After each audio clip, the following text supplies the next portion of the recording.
নতুন রাজনৈতিক প্রেক্ষাপটে এগোচ্ছে বাংলাদেশ। অন্তর্বর্তীকালীন সরকারের আশ্বাস এসেছে এ বছরের ডিসেম্বরের মধ্যেই হবে ত্রয়োদশ জাতীয় নির্বাচন।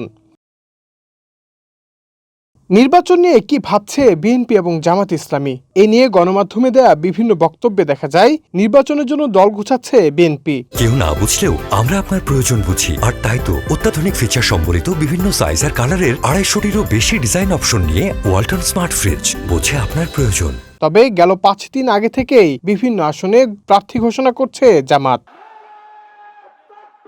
তথ্যমতে গতকাল পর্যন্ত প্রায় 78টি আসনে প্রার্থী দিয়েছে জামাত। দলটির সূত্র বলছে 300 আসনে প্রার্থিতা দিবে তারা। তবে বিএনপি জনসম্পৃক্ততা বাড়াতে ব্যস্ত সময় পার করছে।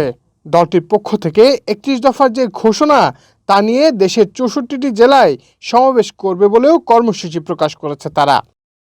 এদিকে বিএনপির বিভিন্ন সূত্র বলছে এবারে নির্বাচনে তরুণ, অভিজ্ঞ ও প্রবীণদের সমন্বয়ে চূড়ান্ত প্রার্থী তালিকা সাজানো হচ্ছে। এছাড়া বিএনপির সঙ্গে যুগপৎ আন্দোলন সংগ্রামে যেসব দল ও জোট অংশ নিয়েছে তাদের নিয়ে আগামী নির্বাচনে অংশ নেওয়ার চিন্তা রয়েছে।